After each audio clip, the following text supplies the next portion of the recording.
En principio, la Orden del Temple fue fundada en Jerusalén por 9 caballeros cristianos que habían luchado en la Primera Cruzada y se decidieron establecer como patrulla a la hora de proteger a los peregrinos que viajaban a Jerusalén, a los santos lugares.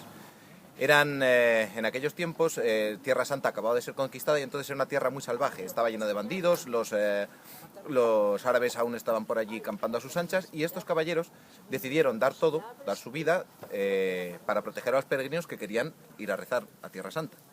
Entonces el rey de Jerusalén, en principio, les dio como sede el templo de Salomón. Aún no estaba fundada la Orden del Temple y empezaron a llamarlos los caballeros del Temple. ¿Por qué? Tenían su lugar de descanso en el templo de Salomón. Años después, Hugo de Payens, que fue el primero de los fundadores de la orden, viajó hasta Roma y pidió permiso para fundar una orden militar y a la vez monástica para proteger los santos lugares y Tierra Santa. Esto era la primera vez que se hacía. La iglesia no tenía soldados monjes. Entonces al principio fue un poco confuso para la iglesia y se les ordenó al principio, ellos utilizaban la regla de San Agustín para poder combatir y poder rezar.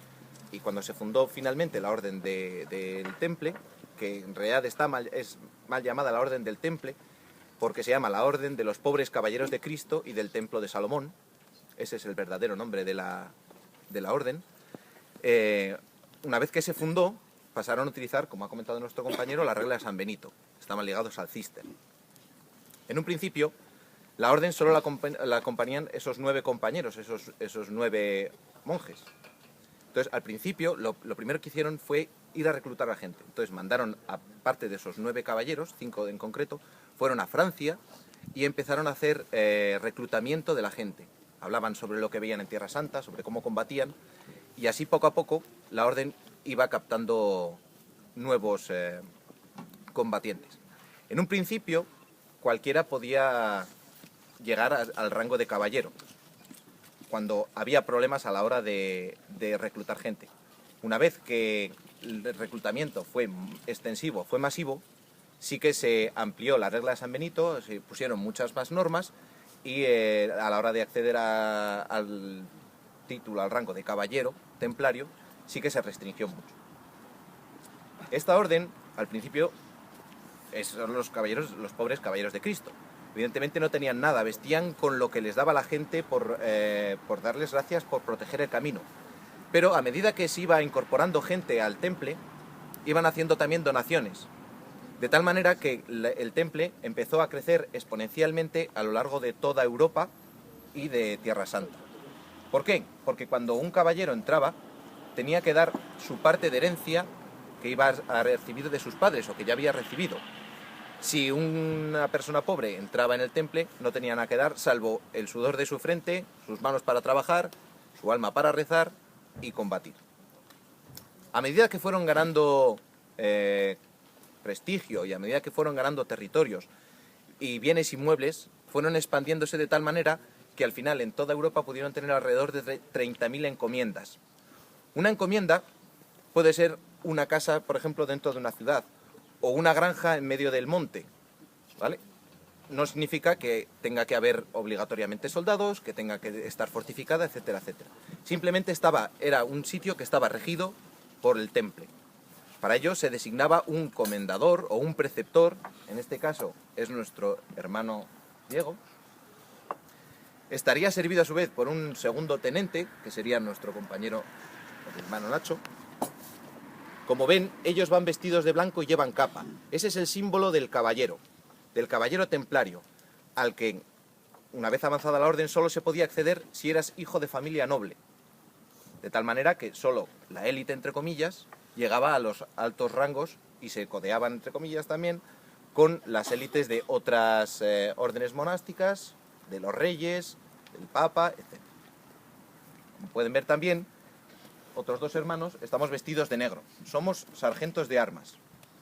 En este caso, y una vez avanzada, era el rango más alto al que podía acceder una persona que no venía de una familia noble. En este caso, nuestro hermano Antonio, se encarga de mantener a los siervos y esclavos ocupados, haciendo sus tareas y que la encomienda se desarrolle de manera correcta.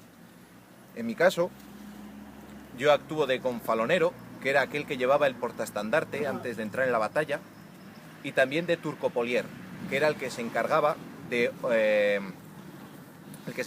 las tropas auxiliares en combate, de organizarlas y de adiestrarlas.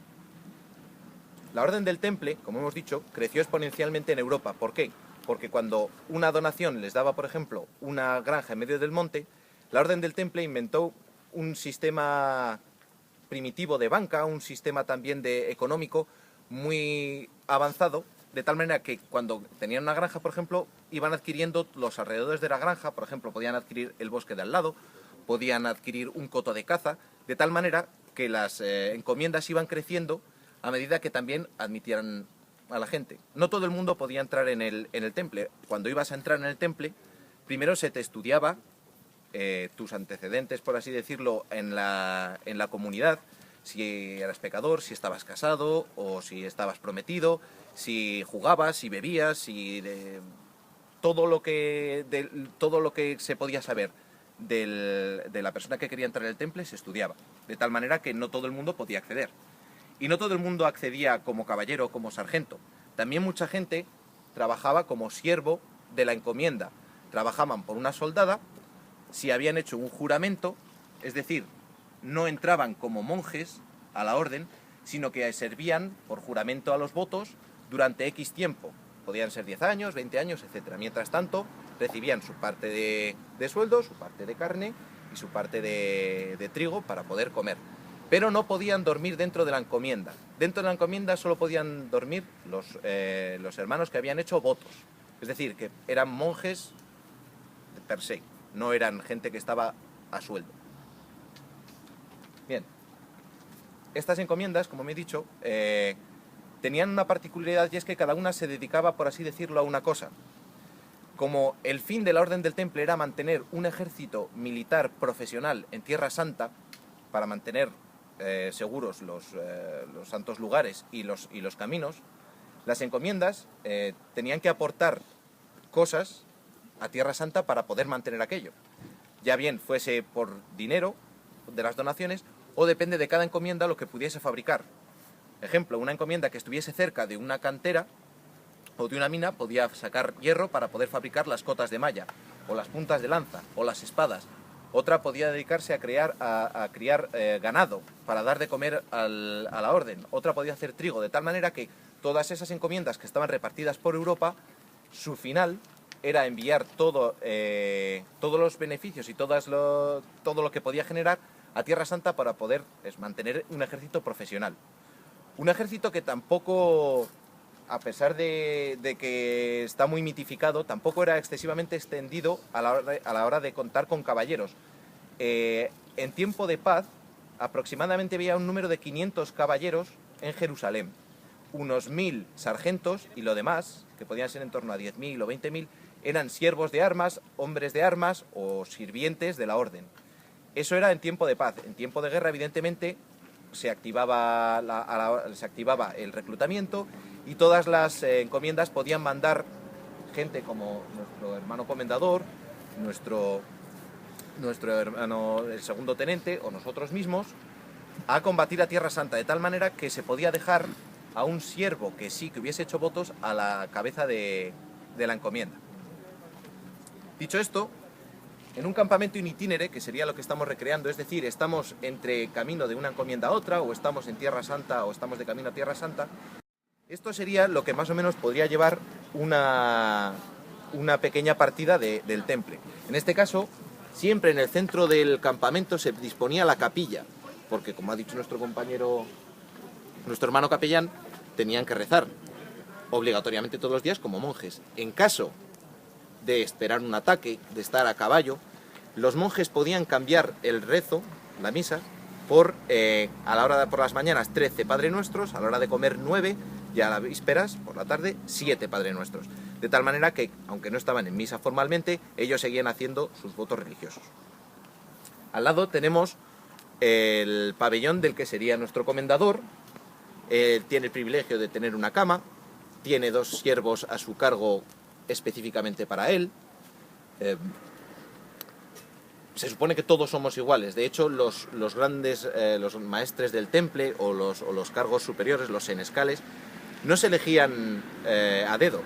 Se elegían democráticamente por todos los hermanos de la orden. No todos, sino los que, por ejemplo, si se quería elegir al gran maestre, se tenían que votar los hermanos que estaban en Jerusalén. Si, por ejemplo, fallecía el hermano comendador en una encomienda, los demás hermanos elegían al postulante para ese puesto. Luego, evidentemente, siempre desde las altas esferas se aprobaban esos nombramientos, pero los elegían los propios sacerdotes, los propios monjes, los propios caballeros. En este caso también tenemos un pabellón con los jergones que recibían los caballeros al entrar a la orden. Normalmente cada pabellón de este estilo tenía 1 o 2 caballeros, depende del tamaño y también depende de la necesidad, por cada uno. Cada caballero disponía de un siervo y de un hermano de armas que le acompañaba en la batalla. Entonces, cada siervo y cada hombre de armas se encargaba de montar el pabellón, de recolectar carne, madera, etcétera, para cuando se ponía el campamento que pudiesen pasar la noche, etcétera. De hecho, había un orden específico. Primero se tenían que cubrir las sillas de montar, que era lo más importante, y después ya el comendador daba la orden de refugiarse. De hecho, en nombre de Dios, refugiar a los hermanos. Y entonces es cuando ya los hermanos podían entrar en las tiendas, dejar sus cosas, mandar a los siervos a buscar leña, a buscar lo que hiciese falta para pasar la noche.